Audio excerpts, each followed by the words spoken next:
Welcome into another episode of Locked On Phillies. We got some stuff to catch up on because I was on vacation. Deadline, Schwarber for MVP, outfield rotations, everything you need to know about what's been going on with the Philadelphia Phillies. My thoughts in today's episode.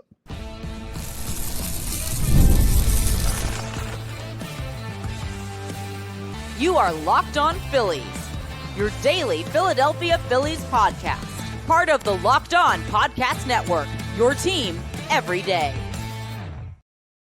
Yes, this is Locked On Phillies. I'm your host, Connor Thomas. Thank you so much for joining us today. We come to you as part of the Locked On Podcast Network, your team every day. You may know me from some of my other work in the sports talk space. I've been on air over at 97.5 The Fanatic doing sports talk radio here in the city of Philadelphia for over 5 years. I've been a credentialed Philadelphia Phillies media member for the last 4 seasons. And this is now my 4th season and 4th year in general as the host of Locked On Phillies.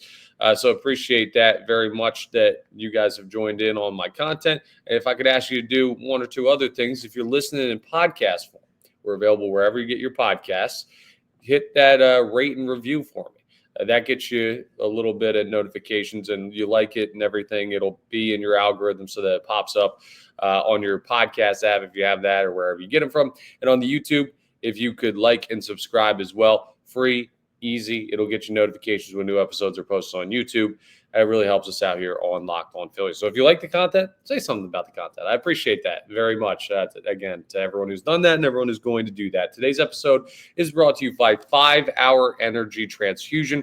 Go to 5hourenergy.com today and use my promo code LOCKEDONGOLF to receive 20% off your order. Only valid through September 30th.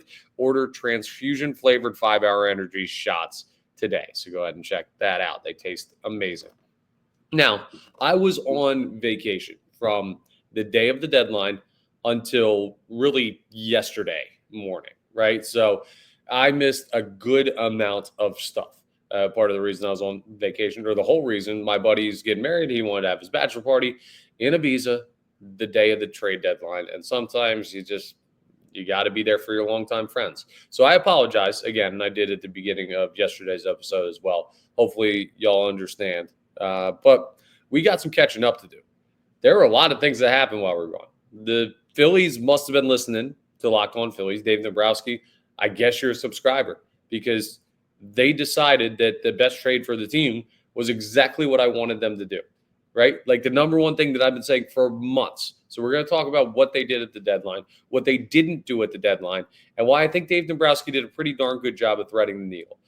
Then we're going to talk about Kyle Schwarber, and he's just mashing the baseball right now. The last 2 games, not great against the Orioles, but dude, he's been incredible. He's firmly in the MVP race, so we'll talk about whether or not he deserves a true shot at the National League MVP with a guy like Shohei Ohtani out there leading the odds currently. And then I'm going to get a little annoyed with the Phillies for their outfield rotation issues that they're currently having. I do not like what Rob Thomson, and yes, it's Rob Thomson, is doing with his outfield rotation. So a lot of stuff to get into on today's episode. But let's just talk trade deadline, because if I could take you back to a previous episode of Locked On Phillies where we discussed a potential trade with the Minnesota Twins, what did I say? Jhoan Duran. That's the guy that I want. That is the number 1 reliever arm on this deadline market that I want. Make the deal, Dave. Get it done. I said I didn't know if they'll be able to pay the price. I don't know if they'll be willing. I don't know if Minnesota would be willing to part with him. But that is the guy that if you go out and get, he is the one. And what did the Phillies do? They went out and got him. But not only that, we talked about how, okay, well, you need an outfield bat. You need a guy that bats right-handed. There's a guy in Minnesota up there that's pretty darn good. And while Byron Buxton has his no-trade clause and will probably not be moved, Harrison Bader played in this division last year, had success with the Mets, is having a nice season in Minnesota, solid defensive player, bats from the right side. He's not flashy. He's not Eugenio Suarez, where you add him to the lineup and next thing you know, you got another 40 home run guy pretty much for the rest of the year. But he was a guy that kind of fit that if you're going to make a 2-player trade with Minnesota, those are the 2. And they didn't make a 2-player trade. The Phillies did not. They decided that they were going to make separate 1-player acquisitions, but still, they went out and got those guys. So if you ever hear me talking about these random trade rumors and thoughts and what I think could happen, what I think should happen. Maybe going forward, a little more faith in that. And I'm not saying people were like, oh, you're a moron. I'm just saying, like, I kind of nailed this one, guys. That's why you got to listen to the podcast. But here's why I liked it. Here's why I like it even more now that they've done it. Because the Phillies absolutely fleeced the Twins for Jhoan Duran. They did. Like, they gave up Mick Abel and Eduardo Taillon. And Mick Abel is a guy that we saw at the major league level have some success this year. He's been really good at AAA since the Phillies sent him back down. He struggles with a little bit of command, and that's okay, right? Mick Abel's ceiling, in my opinion, as a Major League Baseball pitcher, because he's a Major League pitcher, right? He will be in a Major League rotation for a lot of his career, right? If not all of it. So that will be a great pickup for Minnesota, I think.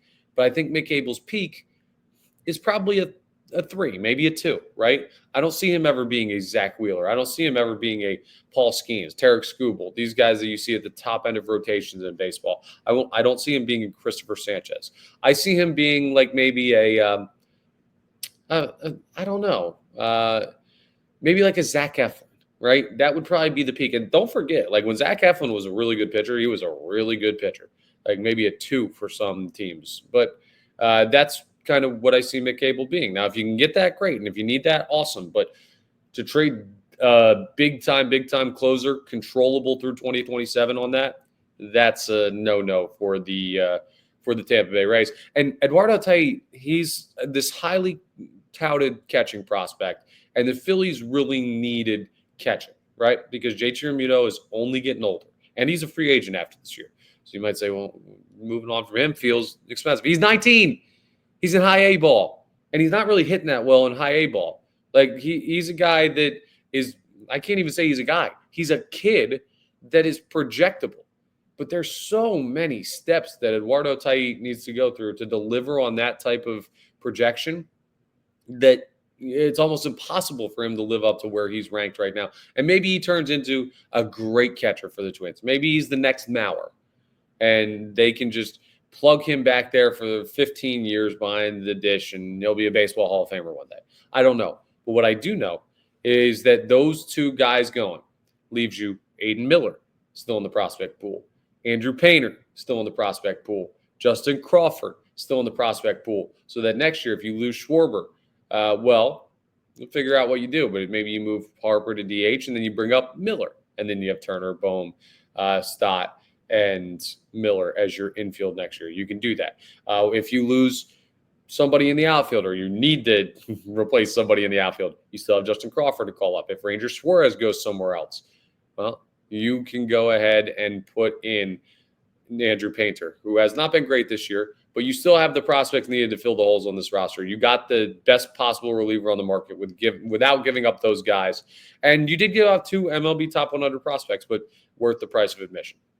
Then for Harrison Bader, I mean, you didn't even really give up anything. Like, all due respect to these players, but the trade for Harrison Bader had you sending Hendry Mendez and Jeremy Valoria to the Minnesota Twins. I mean, those guys aren't really all that anything. I mean, you sent a 21-year-old Double-A outfielder, and you sent a 16-year-old who signed as an international free agent this winter.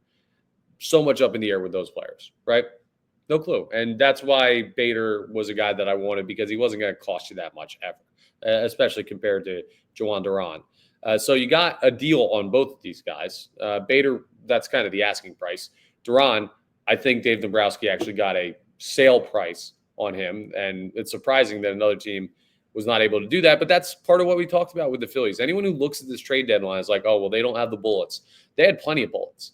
The question was, is Dave Dombrowski going to fire the gun? And he did. But that's why I think it's great, because you added to the bullpen. You added to the lineup, right-handed bat. Like, Harrison Bader's already got a home run in a Phillies uniform in just his first week with the team.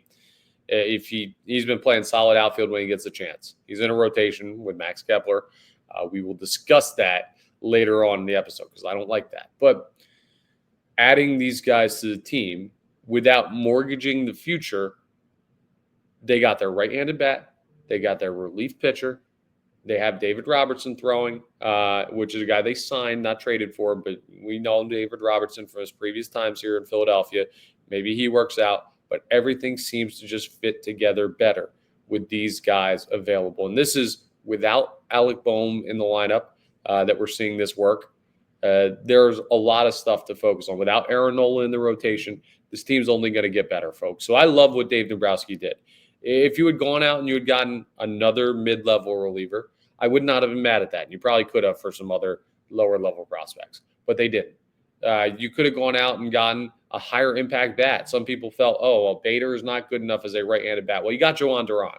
So what are you going to do then? Trade Miller and Crawford in another deal, and the only prospect you have anywhere close to Major League ready is Andrew Painter?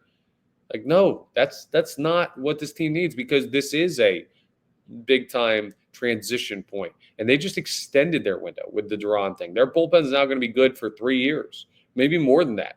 The dude's not old. He's what, 26, 27? Like, you can extend that guy. Give him a 5-year extension. Keep him as your closer past the 2027 season. Keep him here until 2032 for all I care. And that's a guy that can lock down the back end of any game for a long, long time. So I think Dave Dombrowski threaded the needle very well between three things. World Series contention. You bring guys in that made the Phillies at the time, and maybe still are, I haven't checked in a minute, the second best odds to win the World Series behind the Los Angeles Dodgers. You didn't mortgage the future. You kept your top 3 prospects. That is a huge part of rebuilding this roster in case the guys that could leave in free agency do leave in free agency. And you were able to go out there and not push stuff in for other players that you did not need, right? You didn't make any frivolous trades where it was, because a lot of people were calling it, trade Ranger Suarez, he's in a contract year. Upgrade from Alec Boehm at third base, he's not that good. Stuff like that. That's not how they think. That's not how Major League Baseball executives think. You fix the problems at hand and you deal with the holes on your team. You don't create a hole by trading away a guy that you already have that you can use to win. So I got to give high marks to Dave Dombrowski on the deadline. Do I wish he was a little bit more aggressive and added maybe another player? Yeah, I do. So he's not getting like a total just A+ blind ranking. I love everything this guy did. I'd probably give him a B+ or maybe an A- on the trade deadline. With a little, I think he could have gone a little bit further without giving up too many other prospects in certain trades. But that was a masterful piece of work by Dave Dombrowski for going all in and not going all in at the same time. Coming up next, I'm seeing a lot of people go all in on Kyle Schwarber's MVP odds. I have a tough truth and then a strong opinion on that conversation on should Kyle Schwarber be MVP as we continue today's episode of Locked On Phillies. Let's talk FanDuel first, though, because summer sports are in full swing, and whether you're all about baseball under the lights, golf on the green, or high-stakes soccer action, FanDuel is the best way to make every game even more exciting. You're already following the action. Why not make it a little more thrilling? With FanDuel, you can get in on the game while your friends are getting sunburned at the beach. I've been using FanDuel to track my favorite matchups, and the app keeps it fresh with new daily promotions and fun ways to bet. It's super easy to use, fast to pay out. It makes even regular season games feel like must-watch events. Whether I'm placing the same game parlay or watching a bet ride into the ninth inning, FanDuel makes it feel like I'm part of the action. And don't look now, folks.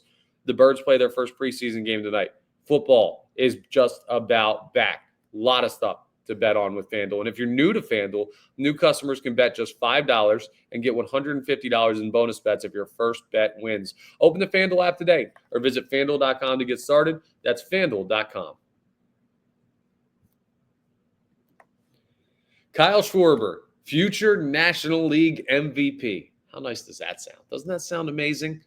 Now, I hate to be the bearer of bad news, but I have to lead off this segment with what Kyle Schwarber is doing right now by saying he will not win National League MVP. He just won't. He's not going to win the award. I'm sorry. I want him to really, really badly. Well, kind of badly. The only thing that holds me back is how much it would get him paid. Could you imagine National League MVP from the DH position in a contract year? Oof, roll out the bank truck, Mr. Middleton. you're going to have to be paying this guy a boatload of money at the end of this year. You still are anyway. So, like, I don't know, screw it. He might as well win the award, but he's not going to win MVP because he's just I don't know how anyone can compete with the Shohei Ohtani hype train. Ohtani threw 4 innings the other day and struck out 8. Like, he's a monster. Oh, by the way, in addition to that, he had his 1,000th hit in Major League Baseball, and I believe he also went yard. Like, Schwarber is, for my money, the better power hitter in the two, right? That's what I think, at least. This year, Schwarber is the better power hitter. But Ohtani is a guy that is pitching and hitting. And Schwarber has played left field and then DH, and Ohtani is just DH. So you can say, okay, well, at least Schwarber's playing the field. Great. I love that, but he's not good out there, which is why he's not doing it all that often. So this is not me knocking Kyle Schwarber. This is me saying that if you think the average baseball awards voter is going to pick Schwarber or any other man on this planet over Shohei Ohtani, I think you're crazy. Now, here's why they should, right? Here's the argument that we're all going to scream into the void that I promise you nobody's going to listen to. But we're going to make it anyway because we defend our guy. And I've seen this argument from a couple people, and I completely agree. I'm not trying to bogart this take. I'm trying to tell you I completely agree, and I think the same way. Kyle Schwarber is more valuable to the Phillies than Shohei Ohtani is to the Dodgers this year. He just is. Look at some of the Dodgers teammates. Look at some of the guys on that team. Look at some of what they're doing, okay? They have all-stars up and down the lineup. They have all-world talent up and down the lineup. They have guys having productive years. You might say the Phillies have guys having productive years. Okay, who? Trey Turner leading the National League in hits. He's been very, very good. Bryce Harper has been injured and unproductive by his standards for a large part of this season. Jay Chiramito has only recently, in the past month, gotten hot. Nick Castellanos has been okay. He's been Nick Castellanos, which, I mean, that's all right, but we're going to talk about him in the outfield platoon situation, the rotation issues. He might start being a platoon case that we could look at. So it's not like he's winning any awards this year. And remember, we're talking MVP. So me saying he's not winning any awards this year, I'm not trying to knock these guys. Bryson Stott's been terrible at the dish at points. Alec Boehm currently injured. Got hot partway through the season, but was not hot for the entire season. Kyle Schwarber has been the guy. If you look at the home run totals for the Philadelphia Phillies, it's remarkable where Kyle Schwarber stands compared to his peers. I just want to take a look at this because I know you guys know, but just so you know, I want to be able to read to you what the home run numbers are for the Philadelphia Phillies currently, because we know that Kyle Schwarber has 40. You know the next highest on the team? Bryce Harper has 17, less than half of what Kyle Schwarber has. Add Nick Castellanos 15 on there. And by my math, that puts you at 32. And then you add Max Kepler's 12, and that barely gets you over the 40 that Kyle Schwarber has hit. Below those guys, only one other dude on the team is in double-digit homers, and it's Trey Turner. Now, the Phillies have started to hit more home runs lately, and that's a good thing. So this is not just an indictment on the Phillies' power. I don't want you to take that out of it. But he's got 40. Everybody else has 17 or less. He should be the National League MVP. What he's doing to carry this Phillies team and make them one of the better teams in baseball, basically dragging them there offensively, is unbelievable. RBIs, you remember that season where Schwarber hit 50 homers or 46 homers or whatever it was, because he hasn't gotten over the 5-0 mark. And he had 96 RBIs for the year. He's got 94 RBIs already today as we're talking about this on August 7th. This ain't something that's a fluke, folks. He's going to be well over 100 RBIs, and he's going to be probably over 50 home runs for the Philadelphia Phillies this year. And you might say, well, the power hitting numbers, what's he doing for average? He's hitting 256 for average. He's not a strikeout risk crazy like he has been in previous seasons, and you'll take that with the way that Kyle Schwarber has been swinging the bat. When I say you'll take that, you'll take the previous batting numbers at 230, 240 for 40 home runs and 94 RBIs on August 7th. Sure, sign me up. But he's not even doing that. He's hitting well for average. He's the best left-handed hitter against left-handed pitching in the league. He deserves to be MVP. And him getting those MVP chants and then watching him just crush a grand slam against the Baltimore Orioles was just one of the best in-crowd videos that we've gotten from Citizens Bank Park since Bryson Stott crushed a grand slam against the Marlins after everybody sang his walk-up song. Now, it's not the postseason yet, but that was one of those videos where you look at it and you're like, wow, okay, there's something going on here in Philadelphia. There's some traction to this Kyle Schwarber MVP campaign. He's tearing the cover off the ball. Multi-home run games back-to-back. Like, he's just taking care of business at the dish. And I don't know where the Phillies would be without him. He's by far the most valuable player on this team this year. He may be the most valuable player in the National League. He'd have to do something incredibly remarkable to actually win the award and unseat Shohei Ohtani.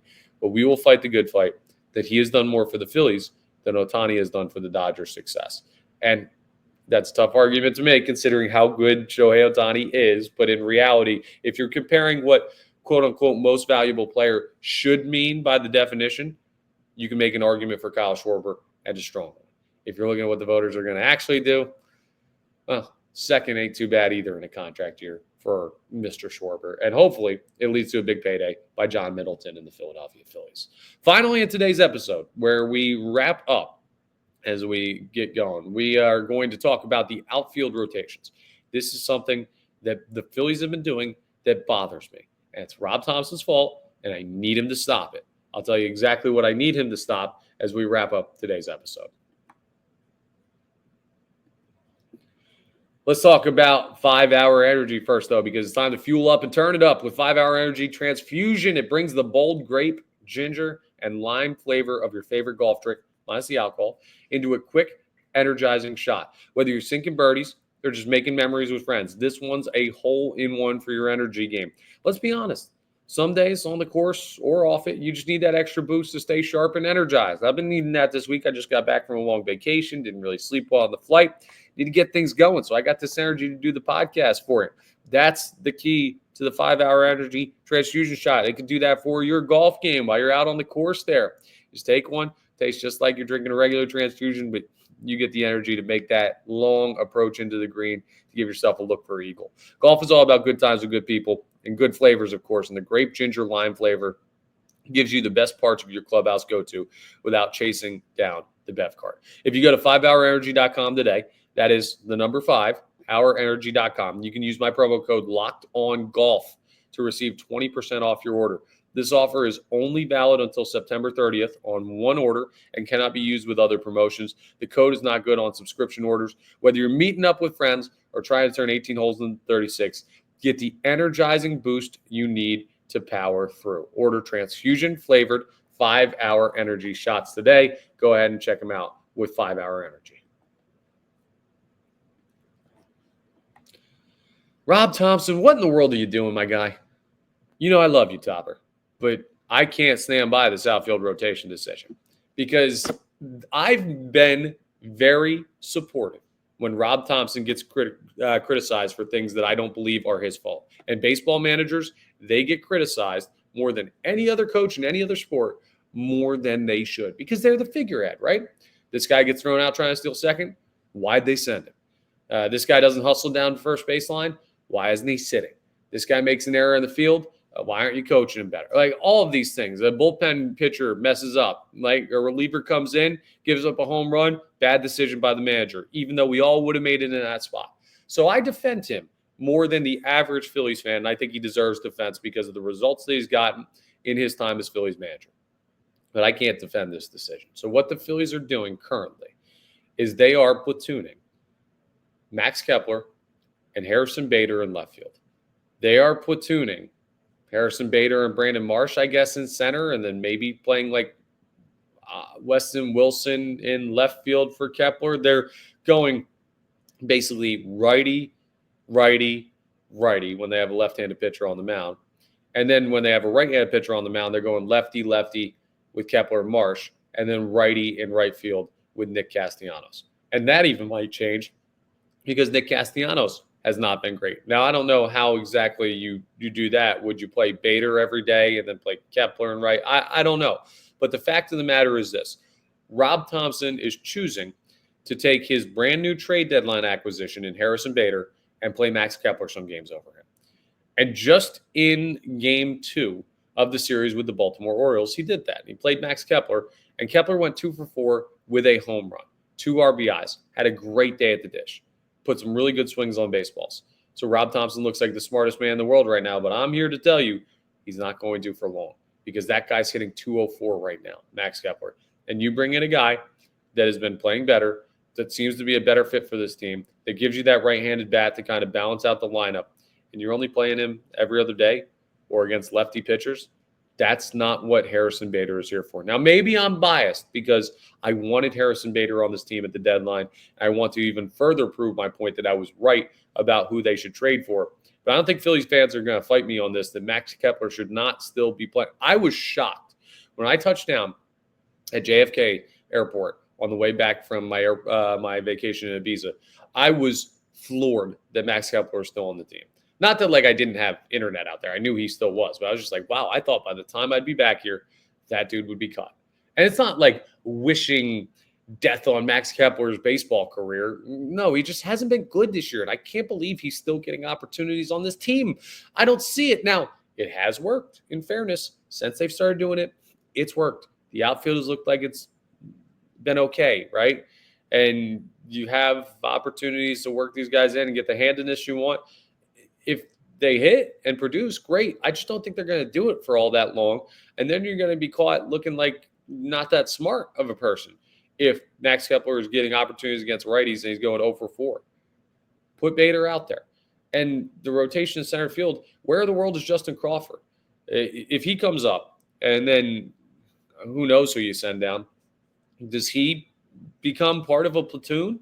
I don't know, but I would like to see. Here's how I would handle the outfield, because part of Rob Thomson's explanation for why he's doing this, I made a promise to the guys in the trade happen. We're going to give them opportunities, righty-lefty and lefty-righty, right? Okay, I get it. You made a promise. We'll see how long that promise lasts. Yeah, it better be based on performance, and it better not just be this is how we're doing this going forward, boys. And you might say, why do you know it's Rob Thomson over Dave Dombrowski? Dave Dombrowski has said in comments since the trade deadline that have been reported, this is Topper's decision, right? He gets a call of who starts and when. Lineup card's his, right? I'm not going to tell him how to do that. We're going to have conversations. I'm not going to tell him you need to start Bader today. This is not Moneyball, where Billy Bean is in the manager's office every day saying, I need you to start Pena, or not start Pena. I forget. Hatteberg, not Pena, whatever. You get my point. Dave Dombrowski isn't screaming at Rob Thomson saying, why isn't Bader playing? This is Topper's decision. As the manager of the team, he gets the lineup card. I think he's handling this wrong. So what would I do? I would play Bader every day and left. I would DFA Max Kepler. Sorry, I know he just had a good day. He hasn't been good this year. He doesn't deserve to be on this team still. And maybe he'll make that up to us over the next 2 months of this regular season, and then maybe in the postseason. We'll see, but I'm not holding out hope for it. And I apologize to you guys because I thought he was going to be good. And I said that, but I'm removing him from the team. I'm having Harrison Bader play left field every day. I'm calling up Justin Crawford to be a depth piece in the outfield. Brandon Marsh plays center. Justin Crawford plays center. Brandon Marsh is kind of your platoon guy in left with Bader, if you want to do that. And then Nick Castellanos plays in right with, I guess, Weston Wilson as the backup. I don't know. But that's what I'm looking at doing for the Philadelphia Phillies outfield. If I'm Rob Thomson, he's not doing that. And I don't understand why you go out and get Harrison Bader as like this platoon guy with a guy hitting 204. I thought you were upgrading that spot. I think Bader is an upgrade on that spot, and they're not using him as an upgrade on that spot. So maybe that tells you that I overstated how good Bader is. Maybe that tells you Rob Thomson is off his rocker when it comes to this Phillies outfield. Now, you might be crazy like a fox, and the next thing you know, they're both hitting and your rotational platoon deal works out there and everybody's happy. But what I will tell you is I don't see this lasting for long with uneven amounts of at-bats for both of them, right? As much as you know, hey, I'm facing lefties, he's facing righties, that might tell you they have a routine. You don't know. There will be stretches where there are 4 or 5 righties in a row. So what, Harrison Bader's going to sit for a week? The guy you traded for at the deadline that's supposed to replace Max Kepler? That makes no sense to me, and I need them to figure that out. and I need them to call up Justin Crawford. But that's another story for another time that we will talk about, because there's interesting information out on that as to why they haven't done that, or at least interesting things that I'm hearing that are rumors. No reports on anything. So we'll talk about that throughout the week as we continue our episodes. Tomorrow, the Phillies start a series with the Texas Rangers. We will also do a standings check-in, which we normally do on the off-day episodes, which would have been today. But because I had so much to catch up on, I wanted to talk about that. But we will get into the standings check-in tomorrow, a preview of the Rangers series, and also a look at Zach Wheeler getting his start pushed back due to shoulder soreness. What will we be watching for from the pitchers in this series against the Rangers? Because we talked about the rotation yesterday, and I have some more thoughts on that. So all that in the next episode, but that's all for today's episode. Thank you so much for joining us. Once again, we're part of the Locked On Podcast Network, your team every day. Please make sure you're rating, reviewing, subscribing to the YouTube, all that great stuff that helps us out, helps you out, helps me out, and I'll talk to you tomorrow on the next episode of Locked On Phillies.